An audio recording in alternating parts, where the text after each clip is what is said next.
এবার মার্কিন president Donald ট্রাম্পের আমন্ত্রণ ভাবিয়ে তুলেছে বিশ্ব নেতাদের, কারণ তিনি যে আমন্ত্রণের নামে ডেকে নিয়ে অপমান করছেন বিশ্ব নেতাদের। নেতারা কি এর জবাব দেবেন নাকি নীরবেই মেনে নেবেন?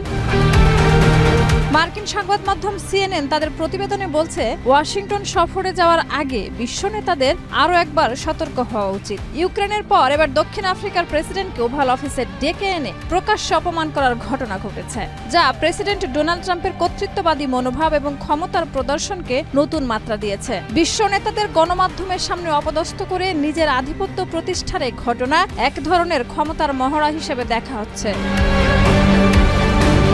সম্প্রতি দক্ষিণ আফ্রিকার প্রেসিডেন্ট সিরিল রামাফোসাকে ওভাল অফিসে ডেকে এনে বিব্রত করেন ট্রাম্প।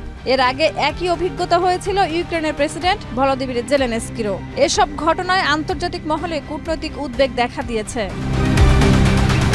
প্রতিটি বৈঠকে ট্রাম্পের পাশে থাকছেন ভাইস প্রেসিডেন্ট জেডি ভ্যান্স ও উপদেষ্টা ইলন মাস্ক।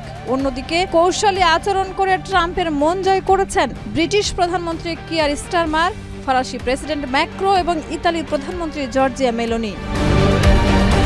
সবচেয়ে ঘনিষ্ঠ সম্পর্ক বজায় রেখেছেন ইসরায়েলি প্রধানমন্ত্রী বেনিয়ামিন নেতানিয়াহু ও ভারতের প্রধানমন্ত্রী নরেন্দ্র মোদী। সিএনএনের দাবি, ট্রাম্প প্রয়োজন মতো প্রশংসা ও অপমান দুই ব্যবহার করছেন, যা বিশ্ব কূটনীতিতে অস্বস্তিকর এক প্রবণতা তৈরি করেছে।